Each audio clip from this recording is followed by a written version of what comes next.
Hello students. आज मैं लेकर के आई हूँ आपके लिए डायगोनल स्केल, जिसे बोलते हैं विकर्ण मापनी। हिंदी के अंदर डायगोनल स्केल और विकर्ण मापनी। डायगोनल स्केल होती क्या है और इसको कैसे बनाया जाता है, ये आज हम डिस्कस करेंगे।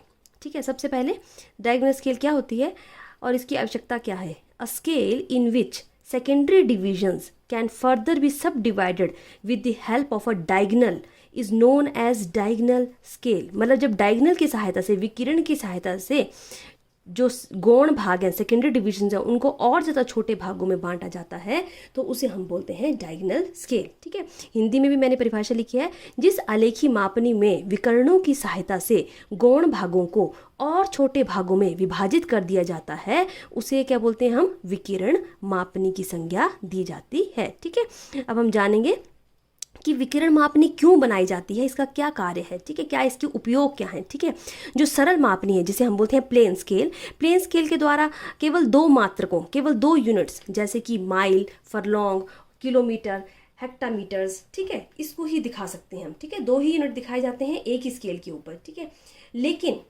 अगर हमने इसके ज़्यादा में दूरियां अगर मतलब इनमें दिखाई, अगर हमने दो से ज़्यादा अगर हमने यूनिट्स में दूरियों को दिखाना है तो जैसे कि माइल, फरलॉन्ग, गज, तीन यूनिट्स को अगर एक ही स्केल के ऊपर दर्शाना है तो उसके लिए विकिरण मापनी सबसे ज़्यादा उपयोगी रहती है। जैसे कि किलोमीटर, हेक्टोमीटर, डेकामीटर, ठीक है, में दूरियां पढ़ी जा सकती हैं। इसके अतिरिक्त विकिरण मापनी में 1 इंच अथवा 1 सेंटीमीटर का भी 100वां भाग भी दिखाया जा सकता है, जो सरल मापनी के द्वारा संभव नहीं है। जो छोटे छोटे यूनिट्स होते हैं, बिल्कुल छोटे, 1 इंच, 1 सेंटीमीटर, उसको भी और छोटे छोटे भागों में बांटा जा सकता है। किसके अंदर, विकिरण मापनी के अंदर। ठीक है, और उसको भी हम प्रदर्शित कर सकते हैं, जो कि सिंपल और प्लेन स्केल के अंदर ये संभव नहीं है। तो अभी हमने जाना कि डायगोनल स्केल जो है वो क्या होता है। उसमें डायगोनल की सहायता से, विकिरण की सहायता से हम क्या करते हैं, दूरियों को दर्शाते हैं और एक ही स्केल के अंदर तीन दूरियों को एक साथ दिखा सकते हैं। ठीक है, अब चलते हैं, हम जानते हैं इसका क्वेश्चन हम करेंगे कि क्वेश्चन में क्या है कि कौन सा स्केल है और उसको हम कैसे कैसे बनाएंगे। ठीक है, तो सबसे पहले जो क्वेश्चन है वो दिया गया है, draw a diagonal scale to show distance up to 1 kilometre for a map whose RF is, ठीक है, हुज RF इज 1:10 लाख। इन्होंने बोला है कि एक विकिरण मापनी बनाइए जिसमें आप डिस्टेंस शो कीजिए, 1 किलोमीटर तक का डिस्टेंस आप शो कीजिए और RF जिसका है 1:10 लाख। ठीक है, mark a distance of 85 kilometres on it. इन्होंने बोला है कि उसके अंदर आप 85 किलोमीटर तक का जो है वो जो डिस्टेंस है वो शो कीजिए, किसके अंदर, डायगोनल स्केल के अंदर। ठीक है, तो सबसे पहले हम सॉल्यूशन करेंगे और सॉल्यूशन में दिया हुआ है हमारे पास, the given RF is 1:10 lakh. ठीक है, यानी कि मानचित्र की दूरी और धरातल की दूरी। ठीक है, आपको RF का फॉर्मूला मैंने पहले ही बताया था। क्या होता है RF का फॉर्मूला, मैप डिस्टेंस, ठीक है, ओवर ग्राउंड डिस्टेंस। ठीक है, GD। ठीक है, मानचित्र की दूरी और धरातल की दूरी। अब इसको सॉल्व करने के लिए हम क्या करेंगे, 1 सेंटीमीटर, हमेशा जो RF है ऊपर और नीचे दोनों की यूनिट्स जो होती हैं वो सेम होती हैं, जैसे कि आपको बताया गया है पहले भी।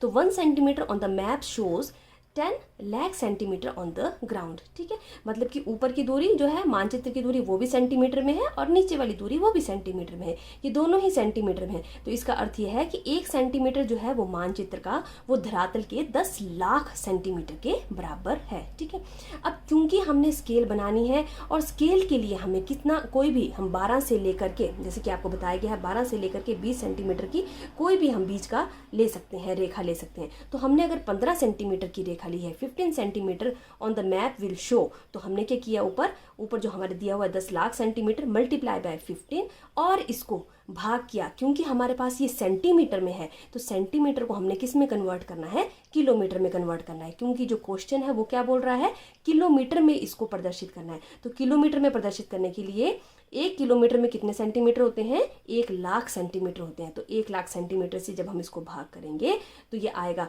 ये दोनों हमारे पास ये कट गए, ठीक है। ये काटने के बाद आगे हमारे पास 15 मल्टीप्लाई बाय 10 150 किलोमीटर्स। ठीक है, तो अब हमारे पास ये क्या आ गए, किलोमीटर। पहले क्या थे, सेंटीमीटर थे, हमने इसको किस में कन्वर्ट किया, किलोमीटर में। ठीक है, तो इसके बाद ये हमारे पास आ गया 150 किलोमीटर। अब हम 150 किलोमीटर के लिए स्केल बनाएंगे और उस स्केल के अंदर हम क्या शो करेंगे, 85 किलोमीटर्स को शो करेंगे। ठीक है, तो सबसे पहले जैसे कि मैंने आपको बताया कि हमने 15 सेंटीमीटर की रेखा ली, तो सबसे पहले हमने 15 सेंटीमीटर की यहाँ पर रेखा ले ली।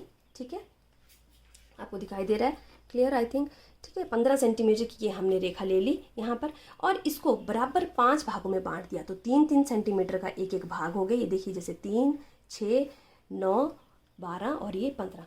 इधर हमने डॉट लगा लिए और इधर इसको बांट दिया। ठीक है, क्योंकि ये डायगोनल स्केल है तो इसलिए हमने इसकी जो चौड़ाई है वो कितनी ली है, 3 सेंटीमीटर। ठीक है, आप 3 से 3.5 सेंटीमीटर तक ले सकते हैं इसकी चौड़ाई। ठीक है, तो हमने 3 सेंटीमीटर इसकी चौड़ाई ले ली दोनों तरफ। ठीक है, और इसको बराबर भागों में बांट दिया। ठीक है, तो ये डायगोनल स्केल है, तो इसमें हमने सबसे पहले हमने क्या शो करने हैं, 150 सेंटीमीटर शो करने हैं। तो सबसे पहला भाग हो गया हमारा ये 0 का, दूसरा आ गया 30 का, तीसरा आ गया 60, देन 90 और देन 120। ठीक है जी, अब 120 ये सारे क्या हैं, किलो मीटर्स हैं। ठीक है, अब ये 120 किलोमीटर्स हैं। अब हमने क्या करना है, क्योंकि ये हमने डायगोनल स्केल बनानी है, तो हमने क्या किया, हमने जो ये इसके ये वाले भाग होते हैं प्राइमरी डिवीजन और ये वाले भाग होते हैं सेकेंडरी डिवीजन्स। तो हमने जो इसके सेकेंडरी डिवीजन्स थे, ये 3-3 सेंटीमीटर का भाग था, तो हमने 1-1 सेंटीमीटर पे यहाँ पर डॉट लगाए, यहाँ पर भी और यहाँ पर भी। ठीक है, यहाँ पर भी हमने डॉट लगा लिए, 3 भागों में इसको बांट दिया, यहाँ पर भी डॉट लगा दिए और इनको डायगोनल के रूप में, इनको 0, इनके हमने नाम दे दिए 0, 10, 20 और ये आ गया 30, तीसरा भाग। ऊपर भी हमने ऐसे ही लिख देना है 0, 10, 20 और ये आ गया 30। ठीक है, अब हमने इस 0 और इस 10 को मिला देना है। ठीक है, और इस 10 और इस 20 को मिला देना है, ये डायगोनल बन गया। और इस 30 वाले पॉइंट को और इसको मिला देना है, तो ये हमारे क्या बन गए, डायगोनल्स बन गए। ठीक है, अब चूंकि हमारा क्वेश्चन जो है वो बोल रहा है कि 85 किलोमीटर प्रदर्शित करना है, तो 85 किलोमीटर कैसे होगा, 60 तक यहाँ पर हो गया। उसके बाद हमने जो ये 3 सेंटीमीटर की रेखा ली, इसको हमने बराबर कितने भागों में बांटा, 10 भागों में बांटा। ठीक है, ये बराबर 10 भागों में बांटा और यहाँ पर लिख लिया 0 और एक एक लाइन छोड़ के 0 आप लिख भी सकते हैं, क्योंकि बड़ा कंजस्टेड हो जाएगा, इसलिए मैंने 0, 2, 4, तो ये 10 लाइनें हैं, 0, 1, 2, 3, 4, 5, 6, 7, 8, 9, 10। ठीक है, ये भी शो कर रही हैं किलोमीटर्स को, मतलब ये सबसे पहले भाग है ये 30 को हमने और छोटे भागों में बांटा, 10, 20, 30 और इस 10 को फिर हमने और छोटे भागों में यहाँ पर बांटा, जो आ गया 1-1 किलोमीटर को शो कर रहा है। ठीक है, आई होप आपको समझ आ रहा है। अब हमने 85 किलोमीटर शो करने के लिए ये 60 है, 60 के बाद 60 में ऐड किए हमने 20 और 6 और 2 8, 8 और 5 85 और ये है 5 किलोमीटर की लाइन। तो हम यहाँ पर यहाँ से इस पॉइंट से लेकर के इस पॉइंट तक की रेखा को हम क्या कर देंगे, इसको हम डार्क कर देंगे, जिससे हमें पता चल जाएगा कि ये क्या शो हो रहा है, 85 किलोमीटर की रेखा जो है वो शो हो रही है। और हम इस प्रकार से यहाँ पर एरो लगा देंगे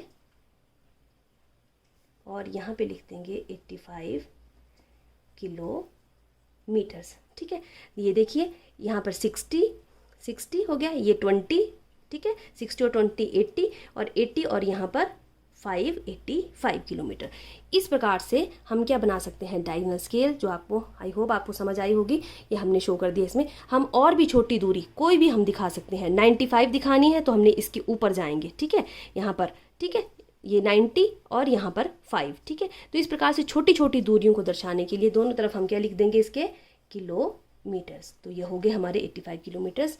आई होप आपको अंडरस्टैंड हुआ होगा, इस वीडियो से समझ आया होगा डायगोनल स्केल क्या है और इसको किस प्रकार से बनाया जाता है। मिलते हैं नेक्स्ट वीडियो में जल्दी ही। Till then good bye.